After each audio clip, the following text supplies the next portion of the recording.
In recent years, the topic of sustainable development has received massive public attention.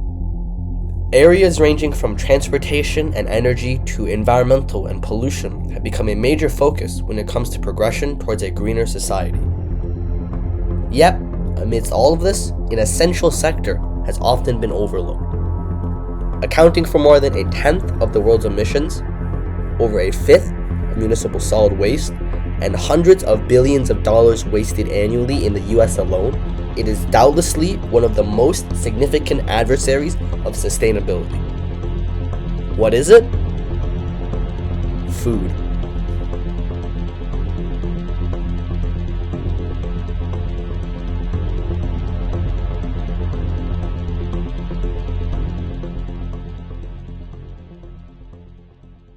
What exactly is food waste? Food waste is safe, high-quality food that is thrown away rather than eaten.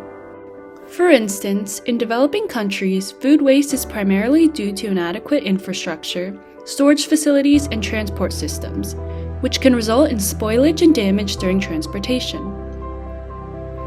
In contrast, in developed countries, food waste tends to occur at the consumer level, where consumers throw away edible food due to overbuying, expiration dates, or cosmetic imperfections. In the United States alone, an estimated 30 to 40% of the food supply goes to waste each year, amounting to a whopping 133 billion pounds and $161 billion worth of food annually. What are the leading contributing factors of food waste?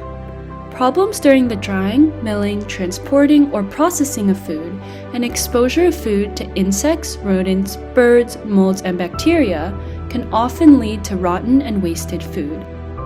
Additionally, at the retail level, the culling of blemished produce, equipment malfunction, such as faulty cold storage, and over-ordering food only adds to the substantial amount of food that gets discarded by manufacturers and producers. Consumers also play a significant role, as we tend to both buy and cook more food than we actually need and eat, and we ultimately end up tossing out the extras. Why is food waste such a harmful issue? In order to find out, we asked a representative from Food Waste Experts, an organization based in Tarrytown that focuses on reducing and diverting food waste from landfills. It has two main aspects. So one of them is obviously the environment. So when we have food waste and then we send it to landfill, that food waste produces methane, correct? Because we're burying that food waste, there's no oxygen, and then all those microorganisms, they basically start reacting and then it generates methane, correct? And then methane is 20 times as worse than CO2. Essentially, 95% of discarded food in America ends up in landfills, where the food waste decomposes and produces methane, a strong greenhouse gas that contributes to global warming. This is because in a landfill, organic waste is typically buried under layers of other materials, preventing the waste from being exposed to oxygen. Without oxygen, the food waste undergoes anaerobic decomposition, and methane is generated as a byproduct, causing an increased burden on the environment. The decomposing food also produces nitrogen pollution, which causes algae blooms and dead zones in our oceans and lakes. Then the other one, which is very important, is when you are putting an apple into the trash, you're not just putting that apple into that trash. You're putting the sum of all the ingredients that it took to produce that apple, correct? I mean, let's say that we're using pesticides. So there's pesticides. Then there's all that energy, all that work to get those pesticides, to the site. Then you have water. Then there's energy in order to get that water to the farm. And all of those components until it is transported to a city, and then from the city to a supermarket, from the supermarket to your house, and then you throw it away, the sum of all those components, it's huge as well. And we never really think about that. According to the World Wildlife Federation, the production of wasted food in the United States is equivalent to the greenhouse emissions of 37 million cars. If Americans continue on the same path of food loss, the environmental impact could be disastrous.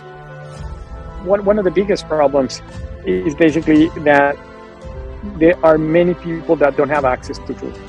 Everywhere where we're based, where we have people, there's always going to be some population that they just don't have access to food.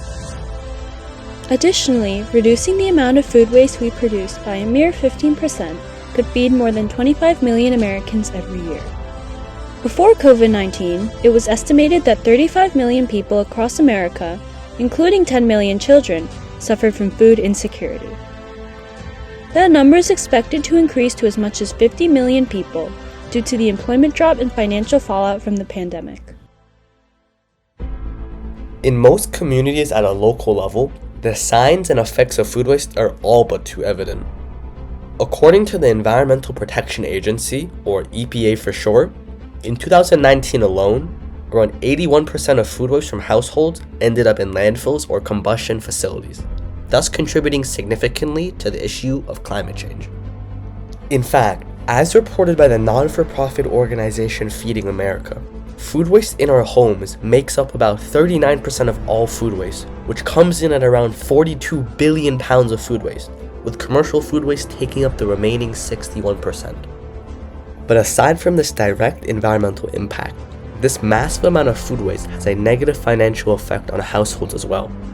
The average American family of four throws out $1,600 a year in produce, with dairy products being the food item we toss out the most.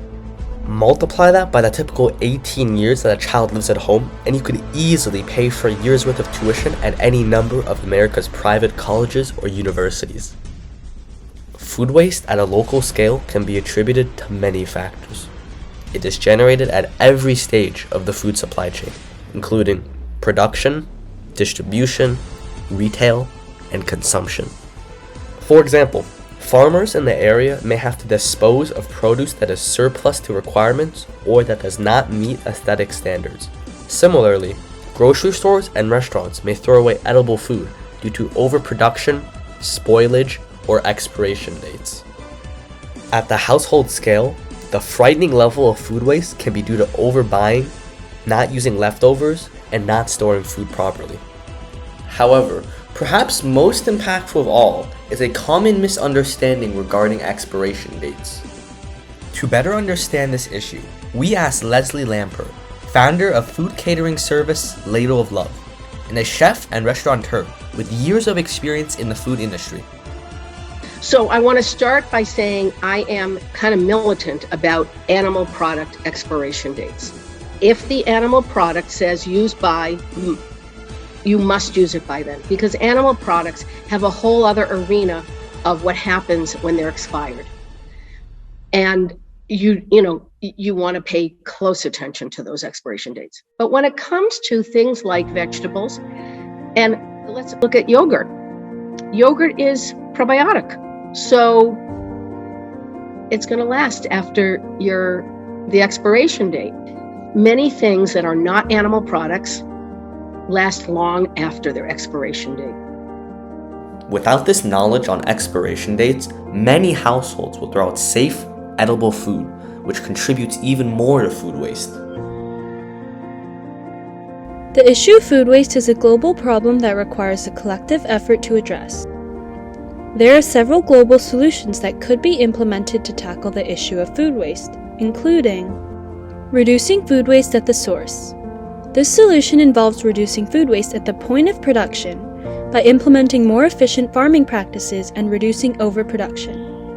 In addition, food manufacturers can develop more accurate supply chain management systems to minimize waste in the manufacturing process. Improving distribution and logistics. This solution involves improving transportation and storage systems to reduce spoilage and damage during distribution. In developing countries, this could involve investing in better infrastructure and storage facilities to prevent food spoilage during transport. Encouraging food donations. This solution involves incentivizing businesses and individuals to donate their surplus food to charitable organizations, such as food banks and soup kitchens. Governments and other organizations could provide tax incentives or other benefits to businesses so that they donate their excess food. Implementing policies and regulations. Governments can also play a role in reducing food waste by implementing policies and regulations that discourage waste. For example, some countries have implemented food waste taxes or banned supermarkets from throwing away edible food. Yet perhaps the most effective and impactful solution is education and raising awareness. One of the most important aspects that we can do is we need to educate the consumer, correct? Us as consumers. I'll go back to the example of the apple. So we were taught that an apple that is not perfect, that is not shiny, is not something that I can eat. So we need as consumers to understand that any type of apple, we are going to be able to eat it and it tastes amazing. So that's one of the major things that we need to learn. And why do we need to learn that is because if we only eat those shiny apples, then the people at the supermarket level, they're just going to turn back and they're going to ask those suppliers that they only need those type of apples, correct?